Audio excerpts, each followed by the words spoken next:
Lovely. You know, it's always one thing. Why is this doing this?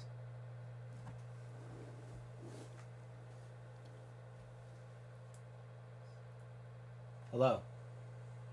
I think my audio is working now again. Hello. Alright, so that's working. I don't know. Guys, I'm not sure. Everything is weird. Hello? Yeah, I don't know. Why is Logic blinking in the background? Yeah. Thanks. I'm gonna butcher your name, but thank you. Kazcon90? Appreciate it. I don't know what's going on. I literally was testing everything for the last 20 minutes. And, yeah, it was all totally fine. And now, like, obviously, I pull this up. And it's, yeah. So look, it looks like it's switching fine. Things are working. Okay. Learning curve here. Growing pains, if you will. For anyone joining, welcome. I'm Starkey. This is my studio. And now it's not even focusing on me, the camera. There we go.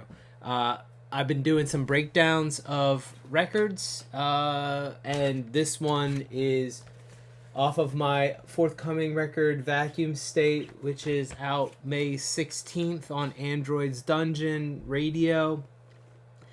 And, basically, let me pull it up for you. This one is called Martian Code. The record is available for pre-order on Bandcamp if you're interested in that. If you want just the digital, you can also get digital from here. But this is one of the songs that's available. If you pre-order it now, you'll get it today. So yeah, one good thing is that my allergies aren't as bad as Friday. If you join the Zoom or the Zoom, I'm so used to saying Zoom, the stream on Friday, it was rough. I felt like I had I don't know, spring just coating my throat. My eyes are still really bad, but everything else is a lot better. So yeah, if you're dealing with the seasonal allergies, it's been bad this year. What's going on, Supreme Overlord? Welcome. It's a little bit better for sure. I'm still a little, but Friday was rough. Friday was like the peak, and then it rained on Saturday, and it kind of there was a little bit of a let up.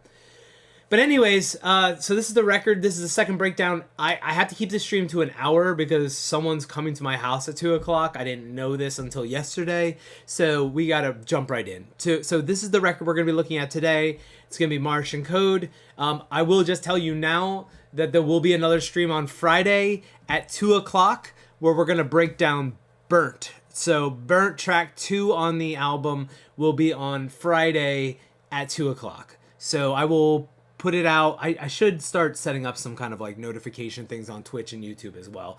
I just got to figure this stuff out, and hopefully it won't have issues.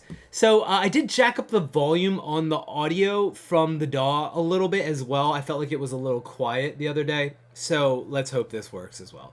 So let's listen to Martian Code first, and then I'll answer any questions, break it down. Just a quick note here, and I mentioned this the other day. The reason why you see these MIDI regions, these blank MIDI regions on the buses is because whenever you need to bounce stems, in this case for Atmos mixing and for remix packs, in order to get Logic to bounce those bus groups, you can, it'll automatically do it as long as you put a region in there. So all of these tracks have regions in them, so that it'll bounce that stem group, so that I can then basically tell people these are garbage. You want to use the group. Okay, so here's the record, and let me know if there's any issues with the sound. Here we go. So far, so good.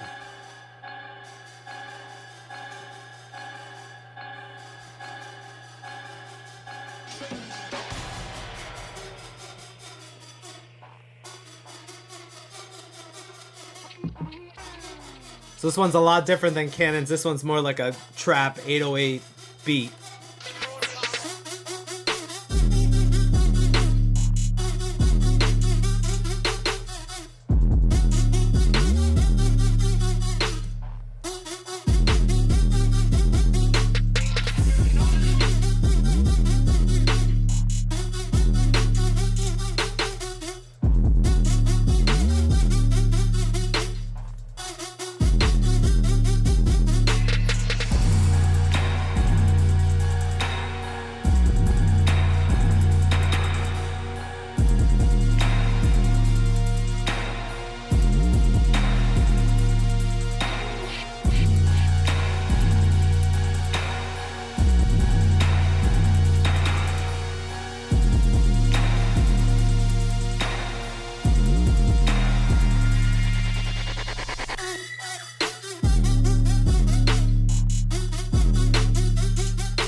Yo, what's up, Strocker?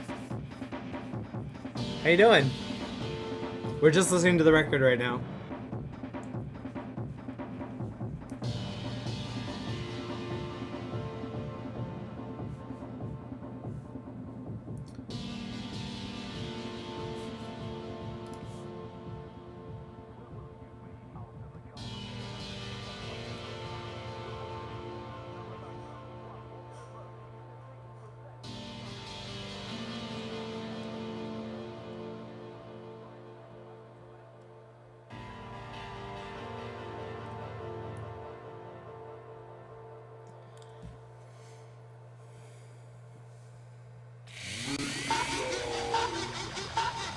So it just goes to pretty much nothing.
right.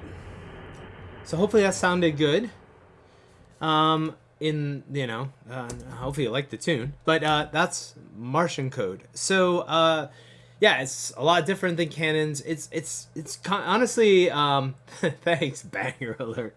There's a few friends of mine who do a lot of hip hop production that were like, "Yo, the 808s sound killer. How did you make them?" Well, you're gonna get to see it today. But I mean, I think it's funny how 808s has become just a kick drum sound that the original machine can't even do that. You can't do that on a real Roland 808, and it's also not just a kick drum, but it's funny. We all use it. So yeah, Cannon's obviously is more like a kind of old school hardcore influence breaks dance record, and this is just a straight up trap beat, for lack of better words. It's got some grime elements and stuff, but yeah, it kind of finishes up the record. You'll get to hear the other tunes over the next couple weeks. So let's get it. Let's just dive right into it. Old street bass feel. Yeah, Dave. It's got that kind of street bass anthems. Could have been on one of those. But let's just start from the top here, and we'll kind of break down things. Obviously, if you have questions as you go, ask. So I call this the vocal bus. This is just a bunch of vocal sounds because there's no voice in this record. So that says opening sound, which is being generated by Pigments, and it's just a sample from a sample library that's thrown in here. It's being played, looks like being played backwards.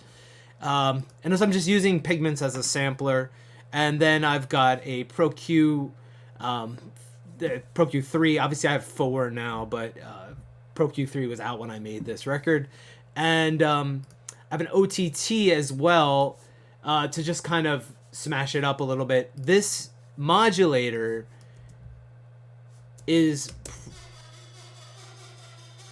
doing what? I don't think I ended up using it. So it was there and it was put on. It looks like it's not going to anywhere. So I had it on there at some point in time and then just decided not to use it. Maybe it was used on one of these other tracks. So let's listen to this. Yeah, sounds like it's doing something here. Yeah.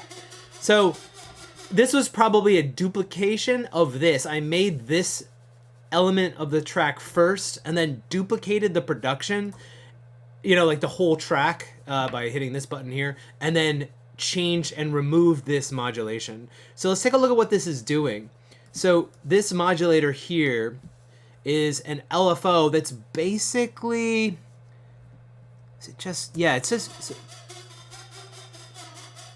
it's modulating effects A3. So let's go into the effects. You can hear that warbling that's going on. If we go into the effects,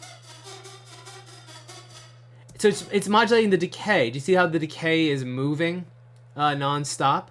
That's this LFO built into Logic that is modulating the decay of the reverb. So it's just constantly changing and morphing, which is giving it that little bit of instability. Dave said, Pigments for the win. Love what Archer have been doing. Yeah, I haven't updated to V11 of they just came out this week. I'm tempted because of the Jupiter, but I just haven't done it yet. Okay, so let's but yeah, I think they've, for the longest time, their stuff was very unstable. I'm not joking. Go back to if you were producing, as a long time ago, version 2.3 of V Collection, there were times you would open your session and your preset would be completely wiped. So I would have to save everything I did as I went and literally save every session's presets and then make sure that they open every time I recalled a session. It was really annoying. I'm using Atlas again for hi-hats here. This isn't really even a hi-hat, but just to bring this up again, if you're not familiar with this, it's made by a company called Algonaut, who are down in New Zealand. I believe ex-Serato devs. But basically, it analyzes your sample libraries and organizes samples into a playable surface. So you can kind of just bang out sounds on the samples. And I find it you know, I like to be spontaneous when I'm producing. So unless I'm like grabbing for a certain drum break, I like to have spontaneity. So I like Atlas for that. What else am I doing here? There's again another hi-hat pattern. It's just a hi-hat. And this is the main hi-hat that goes throughout the record. Again, it's Atlas. I'm hitting it with a completely silly string of plugins. I mean, like, this is just stupid. But you can hear what it sounds like. It's super quiet. Obviously, even if I brought it up, it's very boring sounding. So what I've done first is EQ out really hard the top end and the bottom end. I ran it through the Wolf compressor, which is my favorite of the Good Hertz plugins. This is basically mimicking the Roland SP303 compression, and so it's like basically making it louder. I'm using a little bit of reverb here, just a small digital reverb here, Cornef thing. Brightening it up with fresh air, distorting it with Decapitator to make it a little dirty. Using Spec Ops to add all those artifacts. So Spec Ops is a spectral analyzer and effect that basically applies spectral distortion to different ranges of the frequency spectrum. So this one here is using a thing called fuzzy freeze, right? Obviously, it's like you can hover over it and hear what it's doing. The glitch bubbler, and all these things are occupying up here at the top, except for this one, the fuzzy freeze, which is occupying the entire frequency spectrum. So you can hear all those little artifacts in the hi-hat. Just makes it way more interesting, right? Here it's just a hi-hat, and here it's got these little like ear candy things happening. This is to make it more mono, so I'm bringing the stereo image in a little bit using the S1, and then I don't know, maybe I was getting some artifacts here in the bottom end, so I threw a high pass filter on at the end. But that's basically all of this kind of silliness just to get a hi-hat sound that I think works for the record. So that's that. What else do we have going on here at the beginning? There's obviously a lot of this random stuff. Let's look at the initial hit, the Martian hit is what I called it.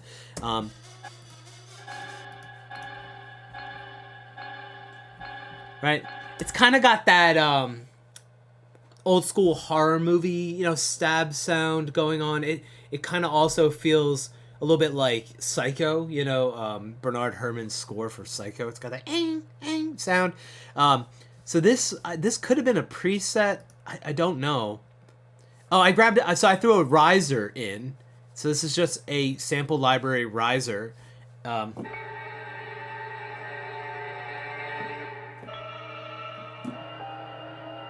Right? And I'm just EQing it and kind of smashing it with OTT. And that's that sound that we're hearing at the very beginning. That kind of stabby on the on-beat. I like that a lot, actually. So yeah, that's really cool. And there's obviously some other sound effects things. There's like a... Actually, that's not happening. That's just the stem there. Bounce. There's a lot of just little random... you know, impact things, transitional elements. All right, so let's talk about this.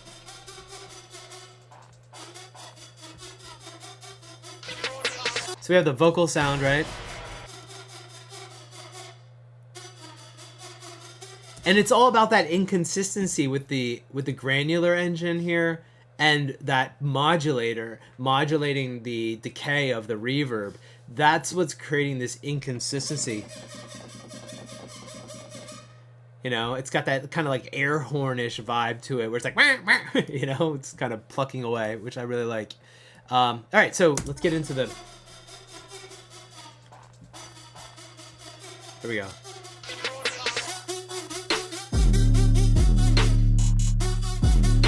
So there's a battery kit here. I'm not sure exactly what it's doing. Oh, it's just a snare. And that's being layered with this clank, classic clank snare. So that's my snare drum, basically. And let's look at the 808. So chances are This is the Wave Alchemy. Again, if it's Contact, it's probably what it is. Yep, it is. So I use this same bass synth in the last song as well. If I'm doing Contact, it's usually this plugin if I'm doing it with bass. And this thing just... So this is probably based on a preset. It might even be called Bass Vulture. And then I've modified it. I can't even tell you exactly what I did. Chances are, out of the, just flipping through the presets, this preset hit the way I wanted it to hit, but I probably did something to it. It could have even been some of the effects that I'm using, right? So on each engine or sample, like slot here, 1, 2, 3, and 4, you can apply different effects. So that I could have changed. I don't really fully know without like comparing the two, and I have only till 2 today, so if we wanted to dive into this more, we could in the future. But that's the basis of this. Now let's hear what it sounds like without the effects. So you can hear it's real clean. It hits. That knock is really good. That's right. And then we have, that doesn't have any pitch tracking on it. It's just hitting the same way. So the two of them together create a nice sound. I'm 99.9% sure this is what it was in the preset as well. So I probably didn't change that at all.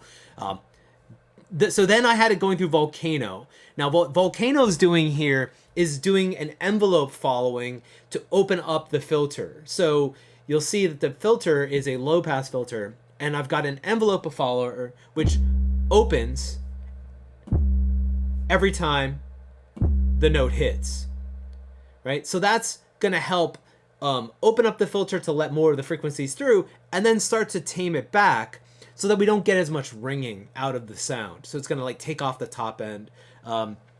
Steven Allegra, hey, what's up? Decapitator is my favorite plugin. Makes everything sound badass. Yeah, last week I said Inflator is probably still my I haven't even used it on any of these records. I use it in my mastering all the time as well. But Inflator is like one of those plugins that I just think is always great. But Basement is probably my favorite right now, and I bet you that's what's next. Yep, it is. So this is adding that distortion. So in this case, I'm using the saturation setting, which I used on the last records too. This time to add a little bit of distortion, right? So you can hear it's clipping.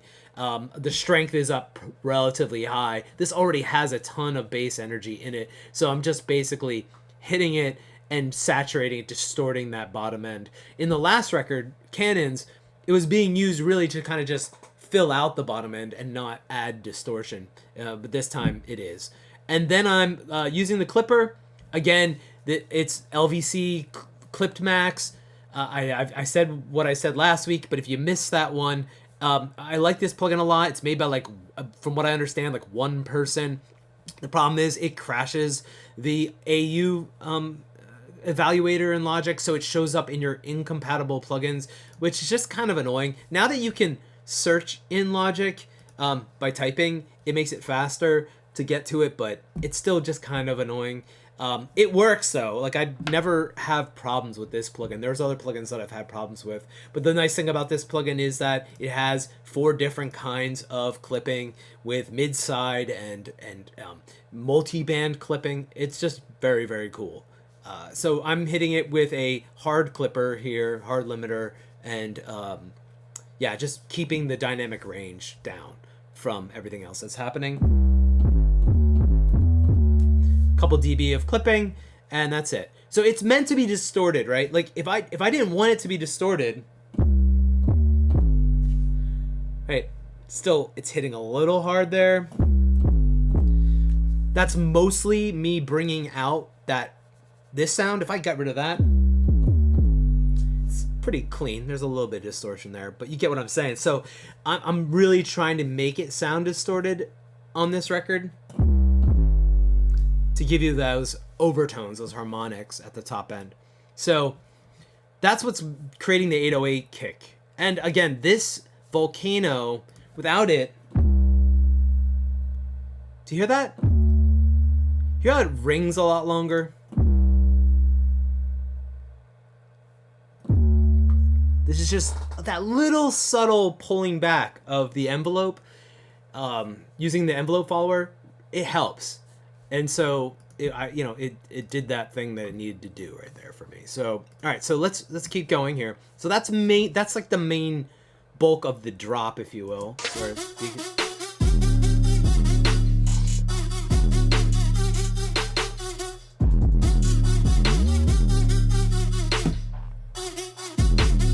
so you'll see I had a whole boatload of hi-hats in here, and I just started muting them, and I added some extra hi-hats down here, just little triplet kind of things, and these are going through. I basically step sequence them, and they're again just Atlas. This time I was using Saturn II to do some multi-band. This is a preset. It has to be. It's called loop sharpening. I probably just played around with it a little. Maybe it is exactly what the preset is. I was just trying to get something a little bit louder. That's the note, I think. A little EQ. And a little bit of compression using the purple 77s just to kind of... Actually, I'm not even compressing it at all. I'm just bringing out the volume.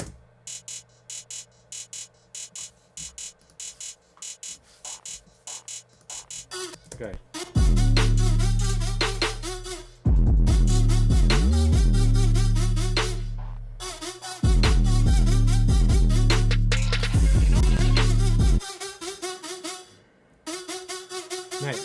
It's that sound and the kick drum that like are the hook of this tune, right? Like that, and you can see I muted the modulator here, and it's a slightly different sound from what it sounded like before. So before had that space, and that's all done in pigments as well.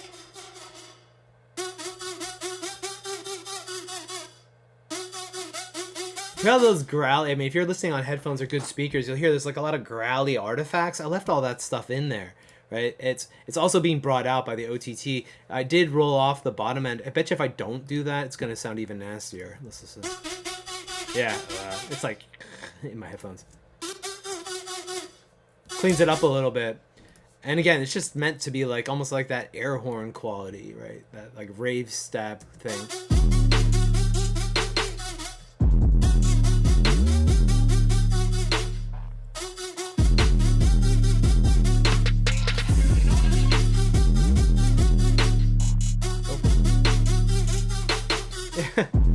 You always need dirt. Always need dirt. I'm all about the dirt.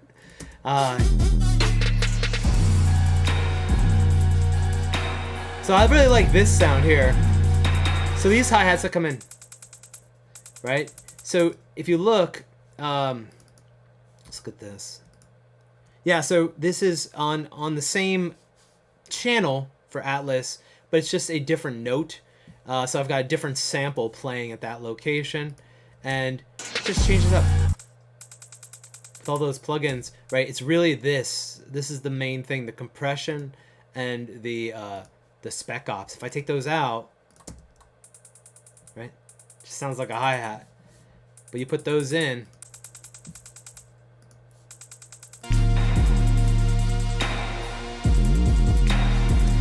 so the snare drum gets bigger here. You can hear that there's a lot of reverb. Got a filter freak on there to kind of hone in a few things. And then I used a Pro R. This is in the default setting. I probably just played around with this to get the length I wanted. This kind of cavernous reverb. And since it's so big, I added a little bit of a clap here just to layer in something. It's hard clip, limited. Just to kind of, it's really just a texture.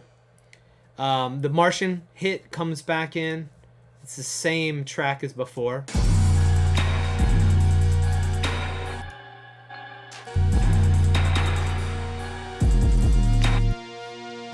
So the chords have a lot of width to them.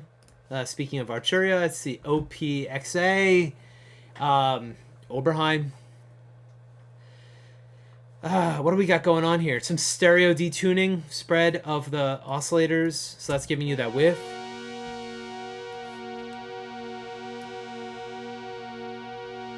I think this is like the default preset that I just modified. I think jump is the name of the dun, dun, dun, preset that they've made, and I just modified it to make it less stabby. You know, it had the sustain and everything.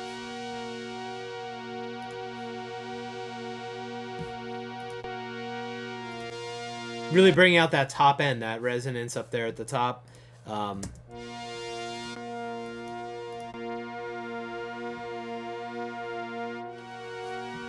Without, hear that?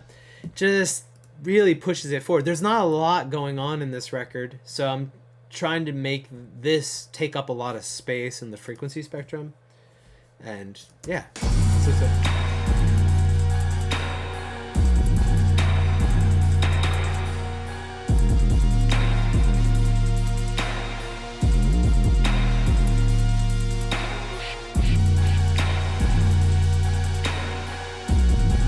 Yeah, that's this thing. It's just some vocal sample thing, random vocal phrase from some sample library that I just threw in there randomly. Almost always, it's just grab it. Like what I do is I'll go in here and I have 2 bookmarks set with my 2 main sample libraries, and I'll just search like voice and go through these things and just, I mean, grab whatever and throw it in. And then see if it works. And if it doesn't work, then I try something else. That's how I 100% made that.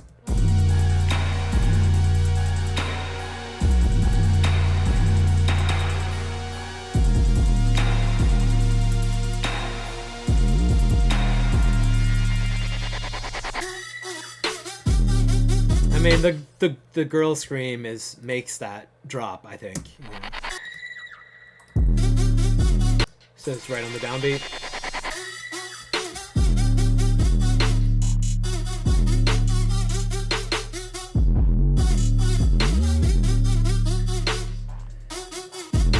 Get some chords here. That Hoover sound. And it's got a lot of distortion on it. This is the Redominator plugin, which is the Juno emulation. I have some reverb on it. I'm running it through some distortion. Again, it's a Waves plugin that I just like have, and I'm like, oh, let me try something else. And you know, this is just the default preset, me playing with it until I get a sound I like, and then I get lazy and add the Logic EQ in here. But yeah, it's just a little. Without it, it just sounds like kind of classic sound.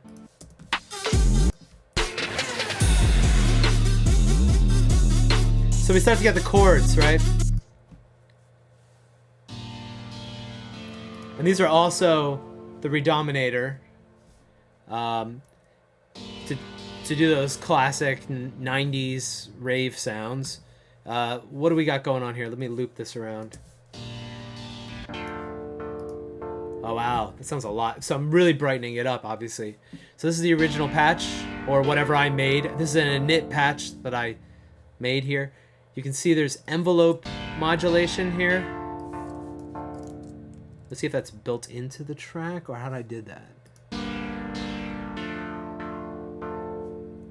Yeah, so here it is. So I wrote that automation in. All right, so let's see what's happening. So we got a Pro Q. So to take out 2K, so the snares hit. The Valhalla Supermassive is supplying that delay. That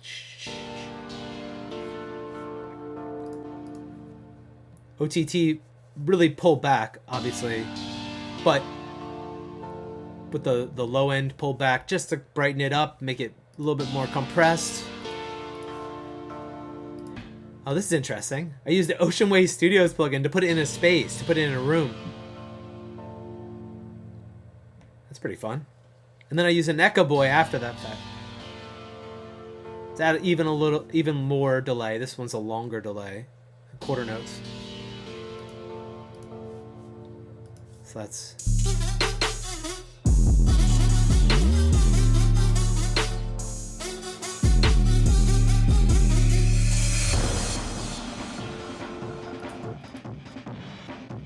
So break.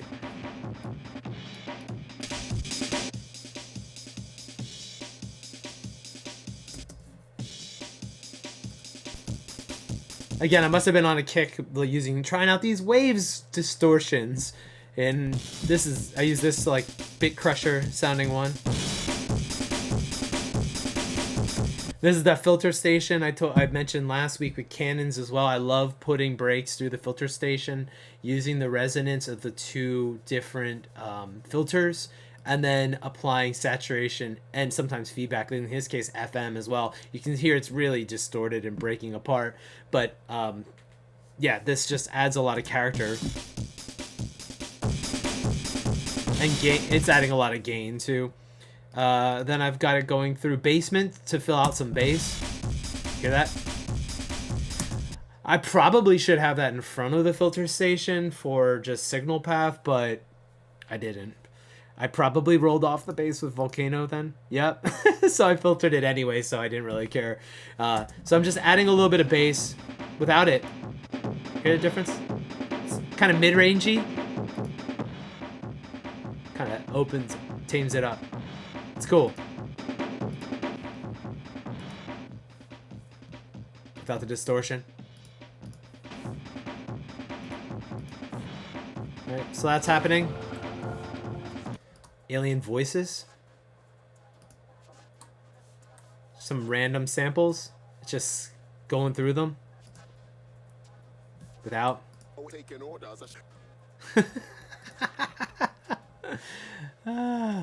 So some like weird grime thing.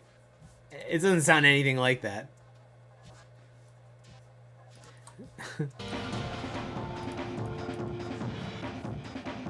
This I called working on this. So I must have been, when I like saved the session one day, working on this part, and then I wrote like working on this, so I'd remember that I needed to work on this.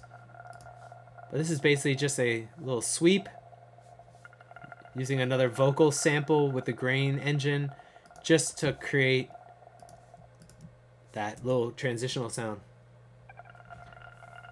Love the layering on all this. Thanks, man. Thanks, I appreciate it. Little things, right? Like, you don't notice them until they're not there.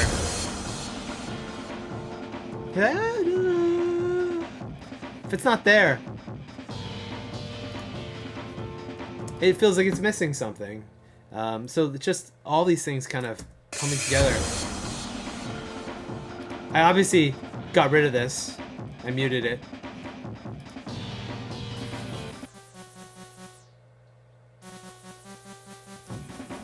What is this? Oh god. So this is one of those Cherry Audio synths, but I just didn't even use this in the record.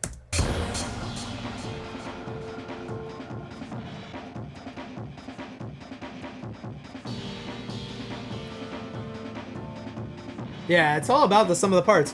I was talking about this on Friday when we did cannons. I was like, you could spend all this time working on one thing, but no one ever hears it unless you are giving someone a remix pack.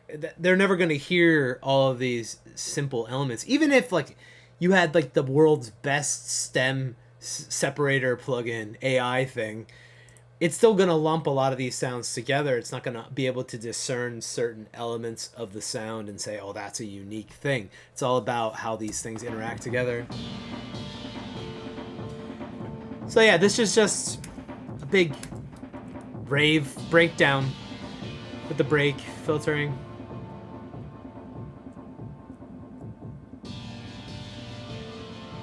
And it's just those rave stabs. And it goes to basically nothing. There's silence for 2 bars.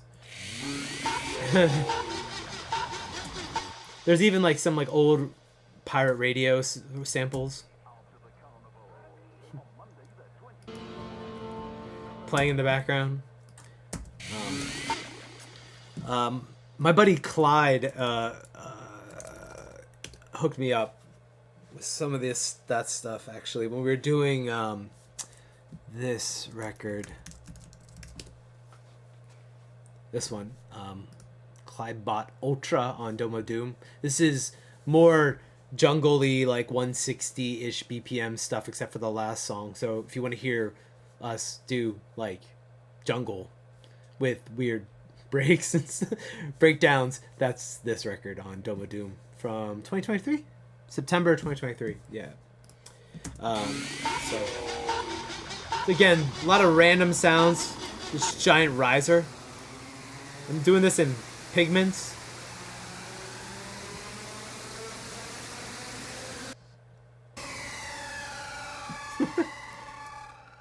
I really don't even know like what is going on with this thing. Why can't I see the actual production? I'm only seeing this. Huh. Oh, this is why. Sorry. So this was like, this might have been a preset.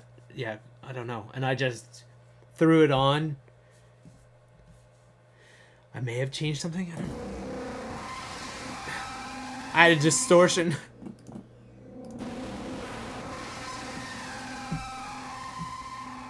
I could have just been diving through and then just wrote automation. Yeah, you can see the automation in there. It's just the pitch wheel. Yeah, it's a pitch wheel. Big, massive mute before the final break. Again, this is just just a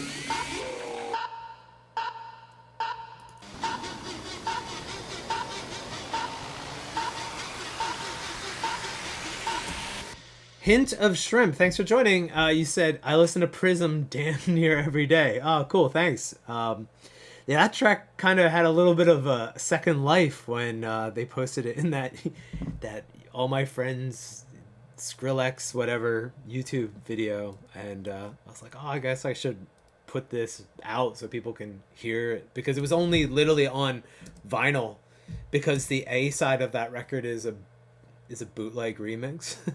So we never released it digitally, and so yeah, basically I just, you know, when they dropped that video and people started saying, oh, you should put it out, I'm like, all right, I'll just re-release it digitally, that song.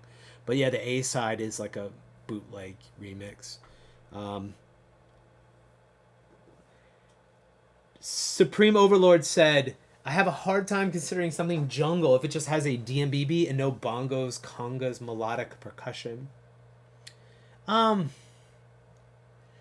I think drum and bass. I see in my brain there's a real huge difference between what I think of as drum and bass and jungle. When I think of drum and bass, I normally think of like snare on 2 and 4, tech step. That's where my brain goes. That kind of vibe. And when you cut up breaks, I think of jungle. So again, I'm old. So like that's where my brain goes like immediately, is when I hear things like, again, it's like Ed Rush and Optical is drum and bass to me. And like DJ Hype is jungle.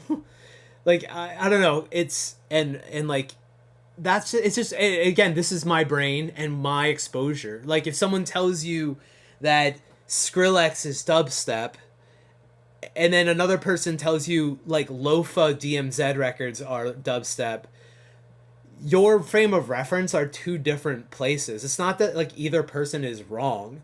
It's just they're completely different frames of reference, right? Like, so your frame of reference is that. It's like saying Bitches Brew is jazz, and you know what I mean? Like this, if someone says Bitches Brew is jazz, and you're like, okay, cool, all right, I get it. And then someone says, here's Kind of Blue, and that's jazz. Your frames of references are very different. So that's how I feel about it. But again, for me, jungle is all about breaks and cutting up breaks. So if you cut up breaks, it's jungle. Again, that could be completely. Other people might be like, Paul, you're stupid. Like you're wrong. But that's how I think of it. I can see some people jumping in here. That's how I found it and how I discovered dubstep older than Skrillex. I had no idea about its history prior. Oh yeah, I mean, the early dubstep stuff I was a big fan of. I was more into grime though, and that's where my heart was originally. I've always liked epic synth music and post rock stuff. Like when I started Starkey, like if you listen to my first records, it was more like I was trying to do kind of weird IDM meets grime meets epic synth music. So I was like listening to like Cioros and Mogwai and Godspeed You Black Emperor and trying to mix that with grime and electronic music at like Aphex Twin and Score Pusher and stuff. And I still do that, I guess. Sort of. But I kind of have my own like vibe now too. So but yeah, that's it. You said you're a jazz guy. That might be your influence of the jungle. I'm trying to catch up on people in the chat. Speaking of distortion, EPROM's new thing is Magical Example. Yeah, EPROM's record. Was it? What's the record called? I'm not gonna play it because then I'm gonna get some copyright strike. What is the song that's like my favorite of his? What the heck is it called? I'm gonna get in trouble by showing you guys secrets in my studio here. It's tracks. Don't read any of this. I don't know if there's anything. What is the record called? Darn it, why can't I find this? Trust. Trust is my favorite EPROM record. I was gonna say Truth, but it's called Trust. If you haven't heard it, it's like it's my favorite of his. I do like Sully. I'm looking at, when I think of jungle, I think of Japan exclusive PS1 video game OSTs. Cool. That's awesome. That's your frame of reference. That's fine. That era, late 90s DMB, is something else. Genres used to make sense to me, but getting into more obscure EDM ruined me. It's a kaleidoscope, not a family tree. Yeah, I mean, people want to be able to put things into categories and be like, you know, it used to be because you go into a record store and they'd have like the different sections, right? And like, you know, you had to like figure out how you would get those impulse purchases. That's what they were doing. Like record stores were trying to get you to impulse purchase another record. And that's what it was. But yeah, you got to figure this out. Cool. All right, so let's just keep going. There's not a ton to talk about, but we have to talk about the acid stuff, like the 303-ish sample stuff. All right, so yeah, that is the Esky sample, right? I had to throw it in. I've used it a lot, like more than some of my friends probably have, like who like used it back in the day. But yeah, this time I loaded it into battery and ran it through some distortion, but it's in there. I use it a lot. It's one of my favorite. It's just kind of like classic grime tone.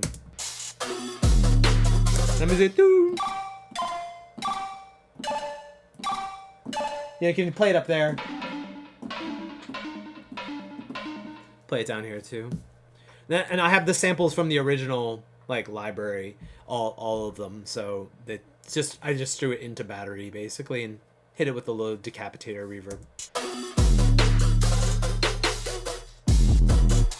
You saying like a lot? Yeah, I use it a lot. Like you'll hear it in a ton of my records. If you listen, it's one of those things that I just like go for all the time. What is the record that like Arsenal and stuff? All those records who are playing today. Actually, I'm a Manchester United fan, but I like just football in general. But yeah, this whole record, Megawave. If you've not listened to it, it's just grime beats. That came out in 2019. Technicolor was the one that got the most plays by people in clubs that I know of. But yeah, there's a lot of a lot of those sounds in this record. I highly recommend it if you haven't listened to it.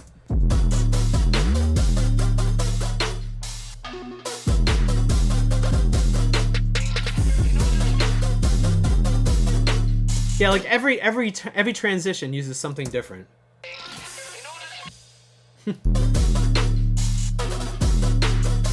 Alright, so here's where we start getting some different melodic things happening too. We still have the same chords, but I'm adding another layer. I'm using the Matrix 12 for this. Let me loop this.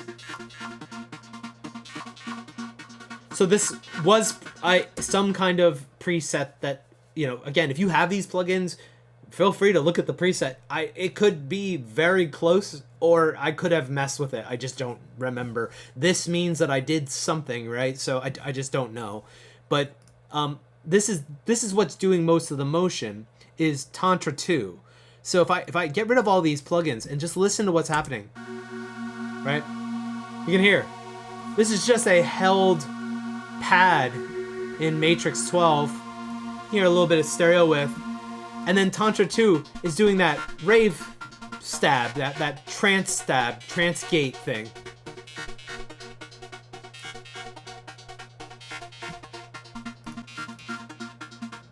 Rolling off the bottom end, and then hitting it with a little bit of limiting just to control the transients, right? And control the volume. So that's being layered with the original chords. And then I've got an acid thing playing from Audio Realism's ABL3, which is, I have a real TV 303 clone here as well. But whenever I use a plugin, this is the one I use. I don't have the Arturia one yet. I heard it's good, but this is the one I use. I think it sounds the best of the ones I've actually tried. So this is basically just automating on at this location, right? So I've got an on, mute, unmute basically, and it's playing through.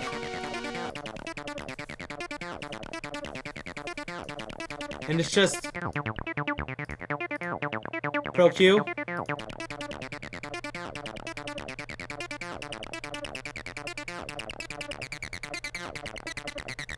With some automation on, and I didn't automate the actual plugin. Doesn't look. I just automated the Pro Q instead.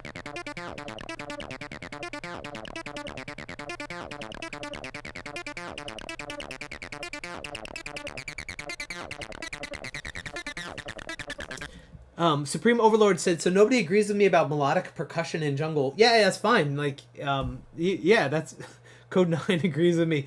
Cool, yeah, that's fine. I don't think you need that personally for it to be a jungle record. I know you're like congas and bongos or whatever. Like, that's fine. If that's that's what you want to think, then that's fine, right? Like, I don't think there's nothing wrong with that, right? Yo-Yo asked, how much time does it take for you to create a tune? It really depends. Lost in Space, which came up last week, I think it had 25 revisions before we released it. And that was a lot. So that was doing the instrumental, getting the track to Charlie, doing different versions of the vocals. She recut something, we reworked something, right? So I think it had like 24 or 25 revisions before it came out. This song, as you can see, had 1. So this is version 2 of this song. So I did a mix and a master, and then I went back and changed some things between version 1 and version 2. So this record, I don't really know how long it took. I could probably look through the save files and get a glance for how long it took. This kind of thing, though, I know it took me more than a day because I had that one track that was called Remember This. I kind of feel like this would be about 4 days, 3 or 4 days of like really diving in. So like maybe something like 20 hours, 18 hours, something like that to finish it completely, right? So this is the mix. and then I would master it in another session, which I'm gonna do a whole talk on mastering separately after I do all the track breakdowns, because I'm having fun doing this. I hope you guys are enjoying it too. Like, I'm all about this nerdy stuff. But yeah, I will do a breakdown on the mastering of how I master and what I do separately, just because it's, you know, a whole new session. But yeah, I will do a mix that's a full, you know, 24/48 mix, and then it's only hitting a little bit of compression on the master. I use the BX Townhouse right now, and then I like I said, my mastering chain in the box mastering chain is huge, and then I only bring out the instruments that I want to use. So like, or the instruments, the effects I want to use. So I'll have a bunch of different kinds of EQs ready to go, a bunch of different clippers, limiters, etc. And like, depending on what the song needs, I'll just basically engage those effects. They're all kind of just there though, just ready for me to use them. I hope I answered that question. Someone said arpeggiators have come a long way. I mean, this you can run this like the classic TB303 in classic mode.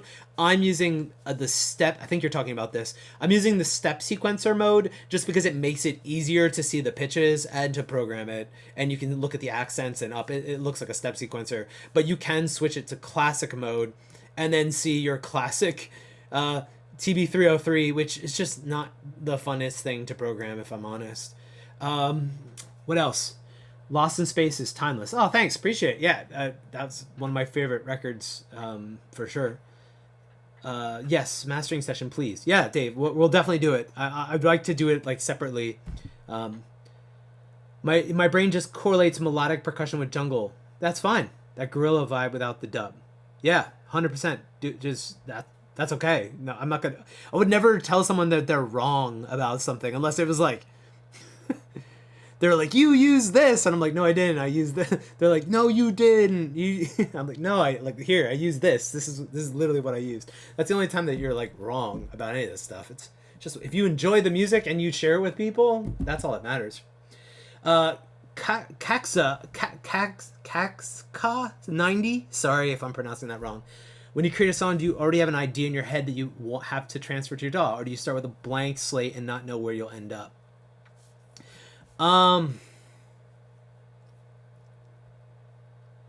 It depends. So, like this track, I probably just started and I was like, oh, I'll see where it goes, because I had no intention of doing something specific. But if I'm hired to do a project for someone and it's like I know what they're somewhat expecting, then I do sometimes go into it with an idea in mind. Also, if I'm doing classical stuff or modern classical writing, obviously I'm going into it knowing that I'm not going to be like using wild synthesizers and stuff. I'm like, I might start with just piano. I'm working on a project right now which is piano, viola, cello, voice, and electronics, and we tracked all the viola, cello, and piano. I played the piano, like acoustic piano, for it, and that was like, you know what I mean, like you're going in with a specific goal, and there's like an intention of what you're trying to do. Obviously, if during the process you come up with something cool, you save that because it might be something that you would want to use at a later date. But for the most part, you're just kind of like going into it. Sorry, I'm just checking to see. I remember I told you guys I have to stop at 2. We might get interrupted very quickly because someone might be coming to my house at 2.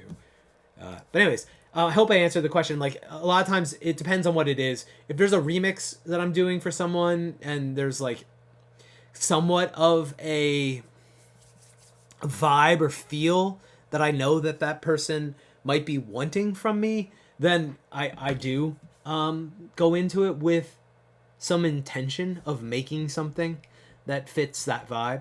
But sometimes it doesn't. It turns out different. There's a remix I did for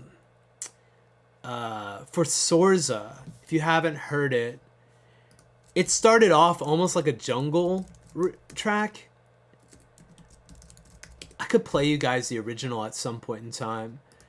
But if you listen to my remix that's on this EP, it's real stripped back and there's barely any drums, if any. And originally it had like breaks and stuff. And then I kind of wasn't feeling it. I don't think he was really feeling it. And so we just, like, I scrapped it. I just, like, muted all that stuff and moved it out. And then made this kind of, like, epic sounding synth track instead. So there was, like, I don't know.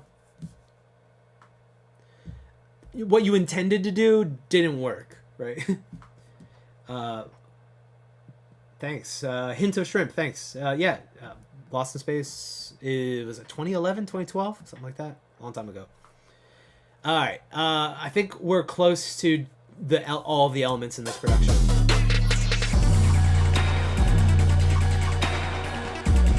But yeah, this really just adds...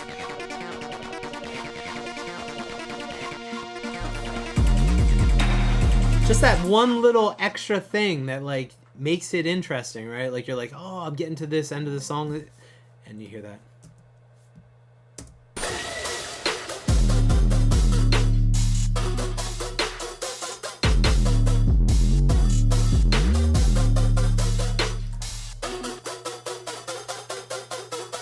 So it just gets meaner here at the end, right? So the vocal goes from sounding like this.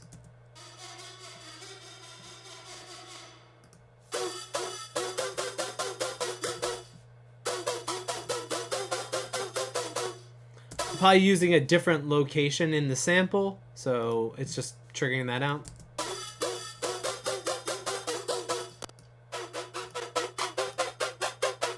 And using Smack Attack to quickly just smash the transient. It sounds nasty. This does not sound good, like clean at all. But it works for the record.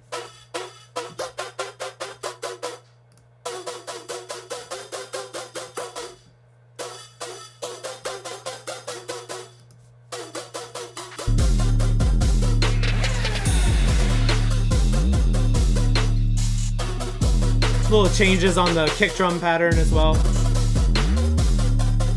Cool. Casca 90, yeah, cool, thanks. I mean, again, it just really depends on what the goal is of the production and what you're trying to do. A lot of times I'll sit down and just be like, oh, I'm hearing something in my head and I'll just want to work, you know. And lately I haven't been working on a ton of my own music. I've been working on other people's records, which, you know, when I sit down and I'm like, oh, I'm gonna write something, it might be because I got like a new plugin or I just want to try something out. And my time right now is so stressed with teaching and then also kid stuff. Like I have 2 kids and they're like playing baseball and softball, which is like just a lot of time. And then I'm working on other people's records, like mixing, mastering, producing. I'm producing 2 records right now, or like whole albums for 2 artists. So it's a lot of like, we record piano and then we record vocals and then I mess with stuff and then I send it back to them and then they, you know, tell me what they think of it and, oh, let's change this. Oh, now I want to add trumpet. Like a lot of that goes on. So like that takes up so much time that I'm not able to like work on my own records. By the time like 10 o'clock rolls around at night, like after the whole day, I kind of just want to sit and play PlayStation or Xbox or whatever. You know what I mean? Like you need some downtime of not working on music, but there are some nights where I just like get the itch and I'll stay up till 3 a.m. just working like I was when I was like 19 years old, 20 years old, and I would just do that. But yeah, this is the record. Martian Code. I kind of think I need to stop because there's a good chance that the people are coming to do the HVAC spring maintenance thing. They were like, can we come in the afternoon instead of the morning? I was like, well, all right. So that's what I got to do this afternoon. Just be here for them. But they're going to like literally come walking in because the stuff is like behind here. We'd be like, oh, stream. Hey, you're welcome. Come on in, guys. But anyways, let me just recap with this. Again, the record is Vacuum State. It's the digital release is May 16th. On Friday, this Friday at 2 o'clock, I'm going to do Burnt. So that'll be the next song that we do. And then next week I'm hoping to do 2 more, maybe 3. We'll see. I'm not gonna break down obviously the remixes because I didn't mix them, but I did mix the Atmos. So when we do the Atmos discussion, I will talk about all of the remixes involved in this. Also, I should mention, if you jump onto my Instagram, which is just Starkbot, there are tickets available for the record release show, the album release show at the Black Box in Denver in June.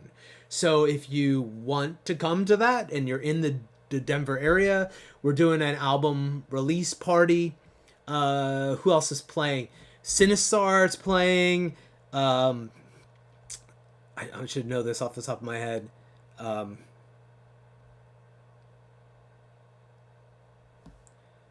It's Muxmul, Siva, and Sinistar. So you will see that maybe there's another thing where some of these other people may have been involved that aren't on this record.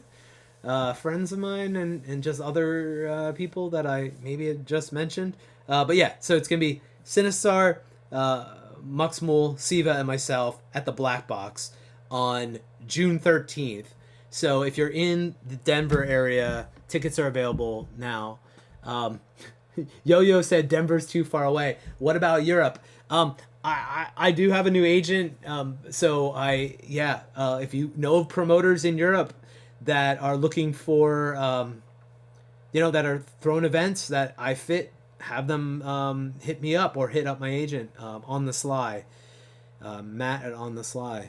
So I would love to come back to Europe. I have not been there in a while. It's been a little bit of some time. So yeah, on the sly.co.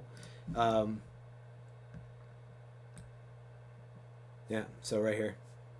Right next to Sinjin Hawk and Sinistar and RP Boo. So yeah, hit them up. Tell them I'd love to come back out to Europe. I used to go all the time. I used to go like fly over to London and work on records with people, and then I would like jump to some other place to, play a gig or whatever on Friday or Saturday night, and then come back to Philly on Monday. I did that a long time. That's what BA66, my record BA66, is about. That's the flight that I would take. The British Airways 66 from Philly to Heathrow. See, look. Leaves at 6:30, arrives at 6:40 a.m. Sometimes I would take the later one too. I think it's BA68, but I thought BA66 also kind of looks like the word bass, right? So that's why we named it BA66. But if you haven't heard that record, you should listen to it. It's on Smog. It's got a record with DEE on it. Trim's on a track. DEE and I cut that in Philly, actually, at CCP, at Community College of Philadelphia.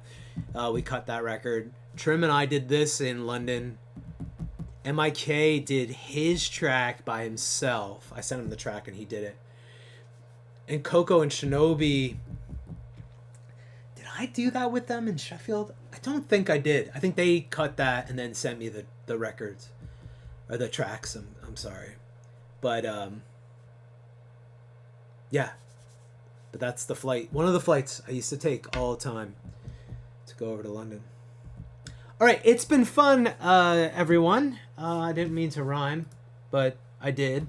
I'll switch the camera. So Friday at 2 o'clock, I'll be breaking down Burnt, and hopefully you can join in. It's been awesome. I'm having a lot of fun doing this. I hope you are enjoying it. Obviously come with questions if you're watching this back, the recording back. If you want to join in, ask some questions. I will happily answer any of the questions you guys have. Thanks, Yo-Yo. Thanks for joining in. Thanks, Supreme Overlord, Hint of Shrimp, Drocker. Enjoy the rest of your day and take care. It's been fun. See you guys.